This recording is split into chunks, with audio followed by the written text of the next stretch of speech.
예, 네. 변호사님, 저 연합뉴스TV 김장현이라고 하는데요. 네네. 예, 그 다름이 아니라 최근 폭우 내려가지고 도로에 포트홀 많이 생겨가지고요. 뭐가요? 포트홀이요, 도로에. 포토홀, 네. 예, 싱크홀 말고. 예. 그래서 그거 관련해서 조금 간단하게 전화 인터뷰 부탁드리려고요. 물어보세요. 네. 예, 예. 싱크홀하고 포트홀이 있는데 좀 네. 차이점이 어떻게 됩니까? 싱크홀은 밑에 푹 꺼지는 거잖아요. 이 도로가 딱딱한 땅 위에 있는 게 아니라 밑에는 무슨 그 배관도 있고 배선도 있고 그래서 텅 빈 데가 있고요. 또 그런 거 말고도 무슨 지하철 공사하면서 집안이 계속 푹 꺼지는 데도 있고요. 그렇게 완전 통째로 쑥 내려가는 게 싱크홀이고요. 그리고 포트홀은 중간중간에 항아리처럼 패인 데가 있죠. 비가 내린다든가 그랬을 때 집안이 약해져서 그럴 때 그런 것을 포트홀이라고 그래요. 포트홀은 조그맣고요. 포트홀에는 바퀴의 일부가 빠지는 정도이고 싱크홀은 차 자체가 쑥 떨어지죠. 싱크가 영어에서 가라앉다잖아요. 네, 그쵸. SINK. 근데 예, 포트는 그 포트가 주전자 포트잖아요. 커피 네, 포트 할 때. 이게 생긴 게 주전자처럼 폭 들어갔다 하는 거고요. 커피 포트 끓이는 것처럼. 예. 그리고 싱크는 완전히 땅이 가라앉다. 가라앉아서 홀이 생겼다.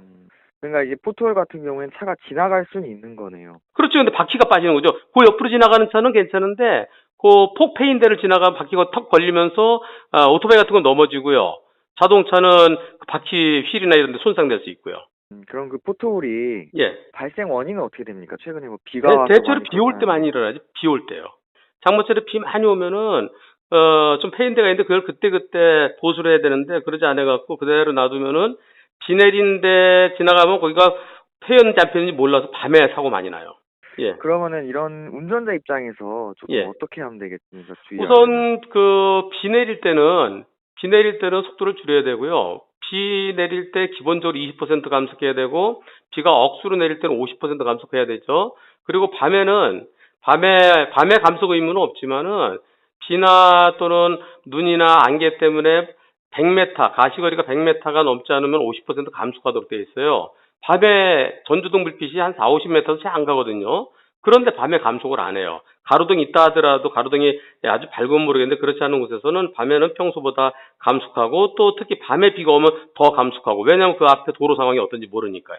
아, 싱크홀은 근데 방법이 없어요. 싱크홀은. 그건 있을 수 없는 일이 갑자기 벌어진 거니까 싱크홀은 방법이 없죠. 예상 못하니까 거기에 예방도 못하죠. 음, 싱크홀은 100% 도로관리청이 책임져야 되고요. 손해배상을. 포트홀은 상황에 따라서 도로관리청이 50% 책임질 때도 있고 그 이상 책임질 때도 있고 낮에는 보이는데 왜 못 피했느냐 해서 그게 도로관리청의 책임이 30% 내려갈 수도 있고 크기에 따라서도 달라지고요. 근데 운전자 입장에서 싱크홀이든 포트홀이든 그 속력이 어느 정도 있잖아요. 예, 속도가 있기 때문에 네. 사실 발견이 힘들다고 생각하거든요, 저는. 낮에하고 밤하고 아, 다르죠. 낮하고 밤하고 다르고 낮에 앞에 보면은 저쪽에 뭔가 이상한 게 있으면 피해 가야 되는 거고요. 커다란 돌멩이가 솟아 있는 거라 솟아 있는 것보다 물론 더 잘 안 보이겠지만 낮에는 아무래도 좀 잘 보이니까 피할 수 있어서 50% 밑으로 내려가고요. 밤에는 50%더 위로 올라가고요. 그러면은 운전자 입장에서 만약 이건 파손을 좀 당할 수가 있잖아요. 타이어 휠 같은데. 네. 혹시 그러면은 뭐 보상이라도 나중에 조금 요구를 하려면 어떻게 해야 됩니까? 우선 국가배상 신청을 해야 되고요.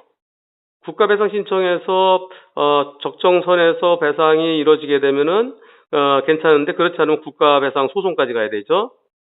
또 그런데 그렇게 하는 게 귀찮으면은 내 차에 자차 보험이 들어있을 때 내 차에 자차 보험으로 먼저 차를 고치고 그리고 나중에 우리 보험사가 도로관리청에 부상권 행사해야 되고요. 만약에 내가 다친 게 있다 그러면 그럴 땐 나 다친 거랑 차 망가지랑 묶어서 국가배상 소송을 해야 되고요. 그러면 혹시 뭐 그럼 바로 이거 났을 때 사진 같은 거 좀 찍어두면 도움이 됩니까? 사진 필요하죠. 사진 없으면 나중에 증거 어디서 그랬는지 몰라요. 싱크홀이면은 차가 빠져 있으니까 차 운행을 못 하죠. 포트홀 사고일 때 차가 어느 정도 지나서 멈추게 되는데요. 내가 어디에 빠졌지? 거기를 이제 랜턴 같은 거로 비춰 찾아갖고 그걸 그 즉시 사진을 찍어놔야 됩니다. 그렇지 않으면 다른 데서 사고 나고 도로관리청에다 책임 전가하는 거 아니냐 이런 지적을 받을 수 있습니다. 그리고 그럼 타이어 휠이나 이런 데도 좀 찍어놔야 되나요? 타이어도 같이 찍어놔야죠. 그리고 제일 중요한 건 블랙박스예요. 블랙박스 지나다 덜컹 하잖아요.